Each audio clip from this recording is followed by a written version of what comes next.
জুলাই গণঅভ্যুত্থানের ঘোষণাপত্রের দাবিতে ঢাকা সহ দেশের বিভিন্ন জায়গায় লিফলেট বিতরণ করেছেন বৈষম্য বিরোধী ছাত্র আন্দোলনের নেতারা। এ সময় 15 জানুয়ারির মধ্যে ঘোষণাপত্রের দাবি জানান তারা। জাতীয় নাগরিক কমিটির মুখ্য সংগঠক সার্জিস আলম বলেন, ৭১-এর মতো ২৪০০ সংবিধানের ঠাঁই পাবে।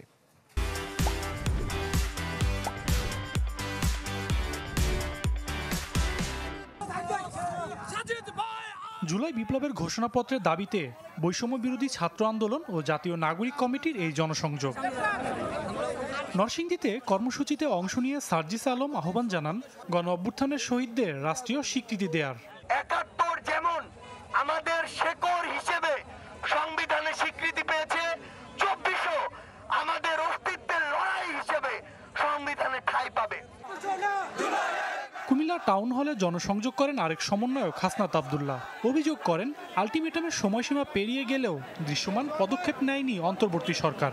এই যে জুলাইয়ের যে প্রেরণা, এটার ঘোষণাপত্রের এখনো পর্যন্ত আমরা ৩১শে ডিসেম্বর যেখানে দেওয়ার কথা ছিল, আমরা সরকারের ঘোষণায় আশ্বস্ত হয়ে আমরা পিছিয়ে আসলেও এখনো পর্যন্ত সরকার কোনো দৃশ্যমান পদক্ষেপ নেয়নি। রাজধানীতেও জনসংযোগ ও লিফলেট বিতরণ করেন শিক্ষার্থীরা। জানান, ঘোষণাপত্র নিয়ে কারো আপত্তি থাকলে সমাধান হবে আলোচনার মাধ্যমে।